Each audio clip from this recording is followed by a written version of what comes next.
I know I usually make videos about video games, but I just saw the first Mario movie on TV the other day. And what the hell is this? Who let this happen? How did this happen? I didn't even know it was a game. It was my kids that told me. Well, I said, what's your next film? I said, I'm doing Super Mario Brothers. Oh, that's the game. Oh, what? Yeah, here. And this is you. And I saw this thing jumping up and down. I thought, I used to play King Lear. Nintendo's first foray into movies wasn't the 90s Mario movie. It was a movie called The Wizard. Brothers Jimmy and Corey travel cross-country to take place in a tournament called Video Armageddon in Universal Studios Hollywood with a grand prize of $50,000. And since Nintendo wasn't in the business of making movies, they just sold the rights to Universal and let them do whatever they wanted. Nintendo gave Universal complete creative control. Nintendo only stepped in to make sure the logos looked right and the characters had the right names. And the reception to The Wizard was mixed. It did fine at the box office. It opened at number 5, made $14 million on a $6 million budget, but critics trashed it. They called it a 90-minute commercial. But Nintendo saw they could sell the rights to their IP to a movie studio and then just sit back and wait for the money to roll in, which is a mistake they will come to regret. After The Wizard, Nintendo was looking to make another movie, but instead of going through the mainstream studios, they turned to indie directors. Jake Eberts and Roland Joffe, who directed Oscar-nominated movies The Killing Field and The Mission. Though Joffe wanted the role of producer, so he hired Greg Beeman on to direct. Beeman was just coming off a couple commercial flops, and so putting him in charge made distributors uneasy, and they threatened to back out of the movie if he wasn't replaced, though Beeman was let go. Nintendo, still riding their hands-off philosophy, assumed the creators knew what they were doing and just let them make the decisions. So Joffe turned to Rocky Morton and Annabelle Jankel to take over. The duo were basically known for making music videos, but they were eager to take the movie in the new direction that Nintendo wanted. And Nintendo thought if they made the movie darker and grittier, they'd be able to reach a wider audience outside of people who play the video game. And Morton and Jankel were known for their bizarre approach to media. And while Nintendo wasn't completely comfortable with these two at the helm, they decided to just step back and trust the process. And now that we had directors, we needed a writer. And the Mario movie burned through 10 writers, each with their own vision of what the movie would look like. First on board was Barry Marrow. Fresh off of Rain Man, he wrote a dark and gritty script. Too dark. Nintendo didn't like it. So Marrow bowed out, and Jim Genowine and Tom Parker stepped up. They had no credits to their name, but they had a reputation for having a lot of potential. So they wrote a fun, lighthearted romp of a script that Nintendo loved, but Morton and Jankel didn't. They wanted to go back to the darker version. And just like with The Wizard, Nintendo stepped back and just let them make the call. Parker Bennett and Terry Runt were brought in on the project with the instruction to add some sci-fi to this movie based on a video game about a plumber fighting a lizard in a magic world. And they finally had a script. For a while.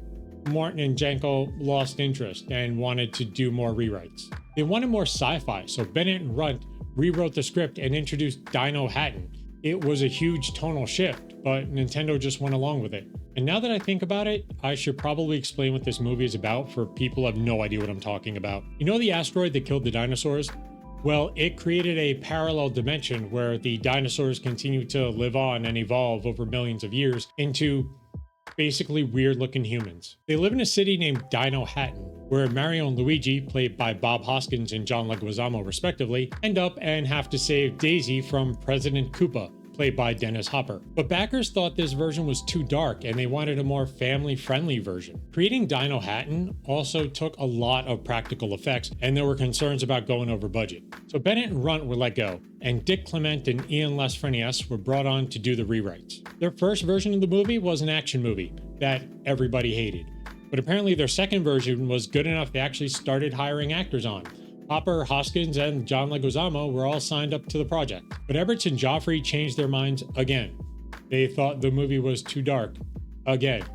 So they ordered more rewrites. And this time they blamed the director. To keep the movie on schedule, Eberts and Joffrey hired script doctors, basically people who edit scripts that have already been written. Without Morton or Jankel's knowledge, they brought on Ed Sullivan and Ryan Rowe to make the script lighter, more fun. They also did this without telling any of the actors, and Nintendo was staying quiet. On the first day of shooting, the lead actors were handed a script they had never seen before, and many of them threatened to quit on the spot. So Clement and LaFreyas were brought in to undoctor the script, but production was too far along. They spent too much of the budget on this version of the script. So Bennett and Runt were brought back to do the sci-fi version they wrote, and they had to rewrite the script as they were shooting. But the whole experience soured the entire crew. Bennett and Runt ended up being the go-between between the actors and the directors and the producers because nobody was talking to each other. Actors were handed new scripts daily to the point they just stopped reading them because they knew they were going to be handed another script anyway. Richard Edson and Fisher Stevens, who played Spike and Iggy, gave up reading the scripts at all and just improv'd all their scenes. Leguizamo and Hoskins hated working on this movie so much they started drinking between takes. And Nintendo's response to all this? Nothing. Let the movie makers handle making the movie. But there was chaos on the set. Hoskins broke his finger in a stunt gone wrong. Morton and Jankel were giving contradictory directions to people. Morton threw coffee on an extra because he didn't look dingy enough. A stuntman caught fire because of an errant spark. And an electrician nearly died when he grabbed an electrified lever. The movie went way over time and way over budget. And because of that, Morton and Jankel weren't allowed anywhere near the reshoots or the editing room. Their career cratered, and so did the movie. Critics hated this movie. They said it was a novelty with no substance or story, and fans of the games hated the movie because it went so far away from the source material. Bob Hoskins said it was the only movie he ever regretted making, and Nintendo pretends the movie doesn't even exist. Turns out if you're gonna make a video game movie, you should focus on pleasing the fans first and bringing in an outside audience second. Nintendo got burned again. But there wasn't going to be a third time. For decades, Nintendo was approached by movie theaters with pitches for movies, but Nintendo learned their lesson. They would not make another movie unless they kept complete creative control over every single detail. Then in 2010, Nintendo partnered with Illumination to build the Nintendo theme park in Universal Studios. Shigeru Miyamoto met with Illumination CEO Chris Meledandri at this time and started to discuss an idea for a new Mario movie. But this time, Nintendo would make all the decisions. And the rest is history.